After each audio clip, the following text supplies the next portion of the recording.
Hello friends, my name is Reddy Shekhar. Welcome to RS physical education. ఈరోజు మనము కేంద్రీయ విద్యాలయ సంఘటన KVS school సంబంధించి physical education సంబంధించి పూర్తి డీటెయిల్స్ తెలుసుకుందాం. కేవీఎస్ స్కూల్స్ ఇవన్నీ కూడా మనకి సెంట్రల్ గవర్నమెంట్ రన్ చేస్తుంది. ఇది అటానమస్ ఆర్గనైజేషన్. అటానమస్ అంటే స్వయం ప్రతిపత్తి చెందిన సంస్థ. మనకు దేశంలో 25 రీజనల్ ఆఫీసర్స్ ఉన్నాయి. మన ఫిజికల్ ఎడ్యుకేషన్ సంబంధించిన డీటెయిల్స్ చూద్దాం ఒక్కసారి. ఫిజికల్ ఎడ్యుకేషన్ సంబంధించి మనకు టీజీటీ ఫిజికల్ ఎడ్యుకేషన్ అనేసి మనకు ఒక పోస్ట్ అనేది ఉంటుంది ఫిజికల్ ఎడ్యుకేషన్ వాళ్ళకి. దీని ఎలిజిబిలిటీ చూసినారనుకోండి, మనము ఈ ఈ కేవీఎస్ స్కూల్స్లో మనం జాబ్ సంపాదించాలంటే మనకి ఎలిజిబిలిటీస్ ఇవన్నీ చూసుకోవాలి. ఫస్ట్ మనకు దీంట్లో ఎలిజిబిలిటీస్ చూడండి. ఫిజికల్ ఎడ్యుకేషన్ సంబంధించి ఇక్కడ చూడండి, education and other qualifications required for the recruitment.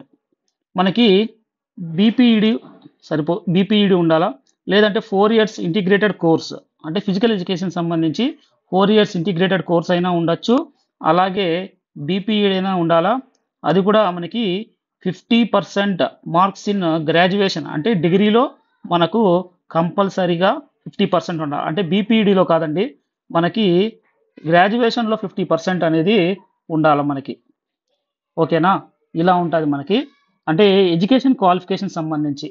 అదేవిధంగా మనకి ఇక్కడ మీరు చూసారనుకోండి, level in the pay matrix, అంటే పే స్కేల్ మనకి ఎలా ఉంటుంది అనేసి. మన స్టార్టింగ్ మనము ఎర్న్ చేసేది ఏ విధంగా ఉంటుందంటే అరౌండ్ మనకి 44,900 మనకి ఎంట్రీ స్కేల్ ఉంటుంది. మళ్ళీ దీనికి మనకి హెచ్ఆర్ఏ అని ఇట్లాంటివన్నీ కూడా మనకి హౌస్ అలవెన్సెస్, టీఏడిఏ ఇలాంటివన్నీ కలుపుకొని అరౌండ్ మనకి 66 నుంచి 70 వరకు మనకి శాలరీ వచ్చేకి అవకాశం ఉంది. ఓకేనా? తర్వాత మనకి ఏజ్ క్రైటీరియా.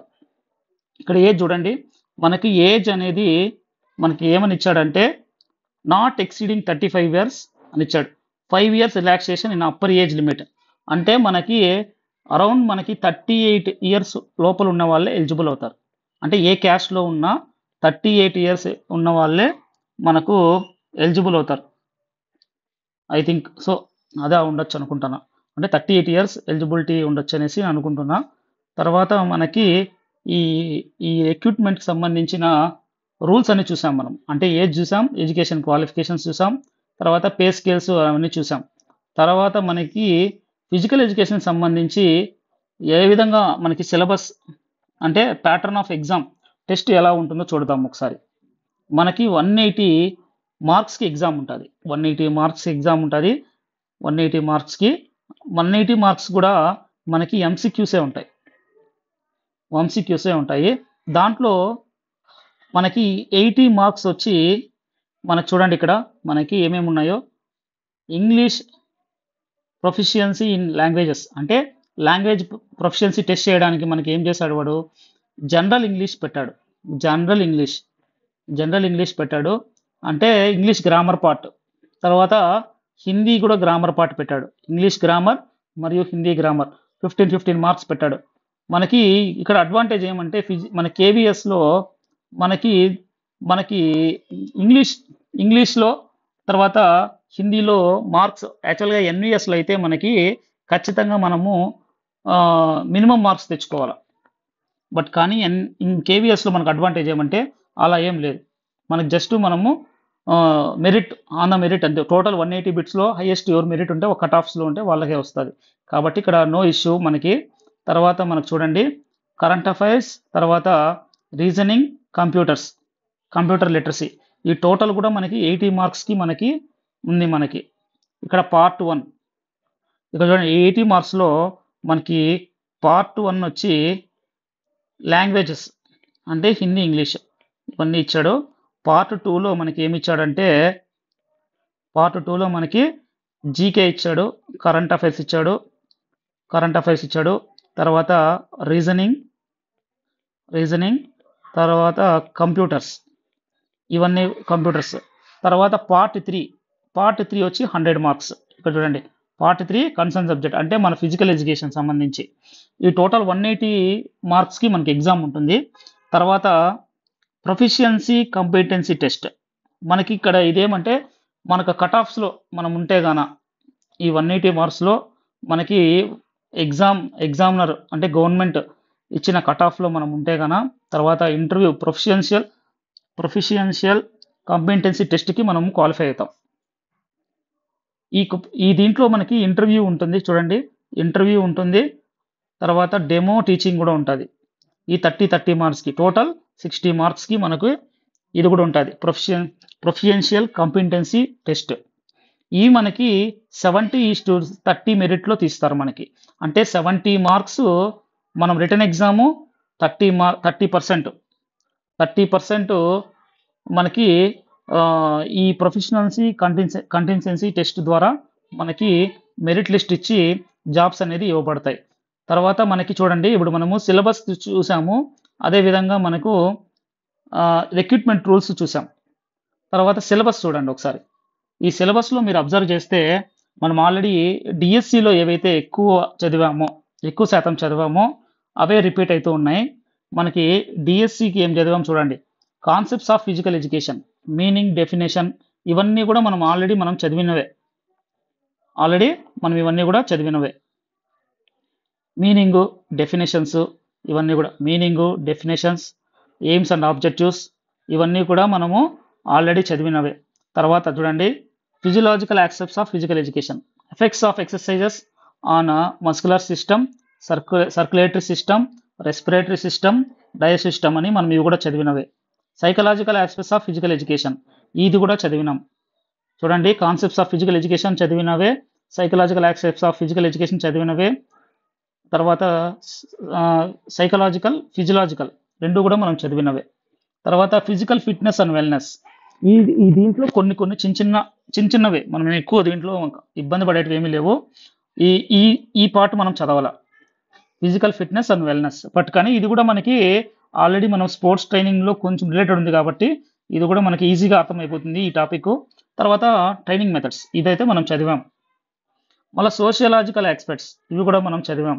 ఇంకా గేమ్స్ అన్ని కూడా ఆల్మోస్ట్ ఆల్ మనం అన్ని కవర్ చేసాం. అన్ని గేమ్స్ చదవాల్సిందే ఇక్కడ మనము. కొన్ని మనకు చదవని గేమ్స్ కూడా ఉన్నాయి, అవి కూడా మనం చదవాల్సి ఉంటుంది. తర్వాత హెల్త్ ఎడ్యుకేషన్ కూడా మనము ఆల్మోస్ట్ ఆల్ ద సిలబస్ మనం చదివాం. కమ్యూనికేబుల్ డిసీజెస్ చదివాం. కాంటెంపరీ హెల్త్ ప్రాబ్లమ్స్, ఈ టాపిక్ ఒకసారి మనం చదువుకోవాలి. హెల్త్ఫుల్ లివింగ్ అని కూడా మనం చదువుకోవాలి. ఓకేనా, ఈ పార్ట్ మొత్తం కూడా కొద్దిగా మనం అబ్జర్వ్ చేయాలి. ఫ్యామిలీ హెల్త్ ఎడ్యుకేషన్ కూడా ఒకసారి చదువుకోవాలి.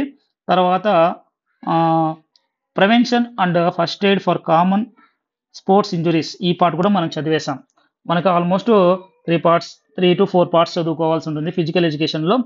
రిమైనింగ్ పార్ట్ 1 లాంగ్వేజెస్, తర్వాత పార్ట్ 2 ఈ జీకే కావచ్చు, రీజనింగ్, కంప్యూటర్ లిటరసీ, ఇవన్నీ 80 మార్క్స్ కూడా మనం చదువుకోవాల్సి ఉంది ఎగ్జామ్కి.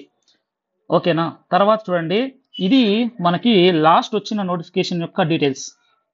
2022-23లో జరిగిన నోటిఫికేషన్ డీటెయిల్స్. ఇక్కడ మనకి ఫిజికల్ ఎడ్యుకేషన్ సంబంధించి మనకి లాస్ట్ టైం మనకి ఎన్ని వచ్చాయంటే 432 పోస్ట్ వచ్చాయి. 435 పోస్టులు వచ్చాయి. 435 పోస్టులు మనకి లాస్ట్ టైం ఇచ్చాడు.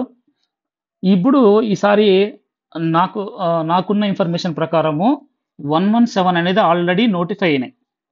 2025 or 26 ఎప్పుడైనా రావచ్చు నోటిఫికేషను. 117 నోటిఫై అయినాయి. ఓకేనా, ఇంతకు మించి కూడా పెరగచ్చు, అవకాశం ఉంది. బట్ 117 అనేది నోటిఫై అయినాయి. దానికి మించి కూడా ఇవన్నీ కూడా through out India aspirants eligibility అయ్యే జాబ్స్ ఇవి. అంటే స్టేట్కి అలా ఏం ఉండదు ఇక్కడ. ఇండియాలో ఎవరైతే మెరిట్ వస్తారో ఓవరాల్గా వాళ్ళకి మట్టికి జాబులు వస్తాయి. అంతేగాని ఆంధ్రప్రదేశ్ స్టేట్ వాళ్ళకి సపరేట్గా, తెలంగాణ స్టేట్ సపరేట్గా అలాంటి జాబ్స్ ఏమి ఇవ్వరు. త్రూ అవుట్ ఇండియా ఎవరు రాసింటే టోటల్ మెరిట్లో ఎవరు కట్ ఆఫ్స్లో ఉంటే వాళ్ళకి మట్టుకే జాబ్స్ వస్తాయి. 117 నోటిఫై అయినాయి. ఇంకా పెరిగే అవకాశం అయితే ఉంది. బట్ నోటిఫికేషన్ అనేది ఎప్పుడు వస్తుంది అనేది చెప్పలేం. అంటే అది 6 months పడవచ్చు, 3 months పడవచ్చు, లేదంటే 1 year పడవచ్చు. ఎక్స్పెక్ట్ చేయలేము. లాంగ్ టర్మ్ ప్రిపరేషన్ ఎవరైతే ఉంటారో వాళ్ళకి బెనిఫిట్ అవుతుంది. ఓకేనా. చూడండి, ఇదంతా కూడా మన ఫిజికల్ ఎడ్యుకేషన్ మనకి సంబంధించింది అయితే 435 పడ్డాయి లాస్ట్ టైం హైయెస్ట్ పడ్డాయి. 2018లో ఒక నోటిఫికేషన్ పడింది. అప్పుడు కూడా ఇన్ని లేవు. 2022-23లోనే పడినాయి. ఓకేనా. తర్వాత ఇప్పుడైతే 117 నోటిఫై అయినాయి. అంతకు మించి కూడా పెరిగే అవకాశం అయితే ఉంది. ఓకేనా. మీరు ఎవరైనా కానీ కేవీఎస్ సంబంధించి కోచింగ్ తీసుకోవాలి అనుకునే వాళ్ళు ఎవరైనా ఇంట్రెస్టెడ్ ఉంటే నన్ను కింద మీ కమెంట్స్లో నేను డిస్క్రిప్షన్లో మా వాట్సాప్ గ్రూప్ లింక్ పెడతాను. వాళ్ళు అక్కడ జాయిన్ అవ్వచ్చు. చాలా మినిమల్ ఫీజుతోనే నేను రన్ చేయబోతున్నాను. లిమిటెడ్ స్టూడెంట్స్నే తీసుకుంటాను. త్రూ అవుట్ ఈ నోటిఫికేషన్ క్లియర్ అయ్యేంత వరకు ఫుల్ సపోర్ట్ అయితే ఉంటుంది. ఇక్కడ బ్యాచెస్ రన్ చేసే కాన్సెప్ట్ అయితే నాకు లేదు. ఓన్లీ నా లిమిటెడ్ పీపుల్. ఎగ్జాంపుల్ నేను 50 మెంబర్స్ తీసుకుంటున్నాను అనుకోండి. త్రూ అవుట్ ఎగ్జామ్ ఆ 50 మెంబర్సే నాతో ట్రావెల్ అవుతారు. అంతేగాని ఇంకా ఇంట్రెస్ట్ ఉన్నారని ఇంకా ఎక్కువ మందిని తీసుకోవడము అలా ఏమి ఉండదు. డైలీ ఎగ్జామ్స్ పెట్టడం కావచ్చు, సిలబస్ పూర్తిగా చెప్పడం కావచ్చు, ఇవన్నీ కూడా నా వంతు నేను మీకు 100% ఇవ్వడానికి ప్రయత్నం చేస్తాను. Thank you. జై హింద్.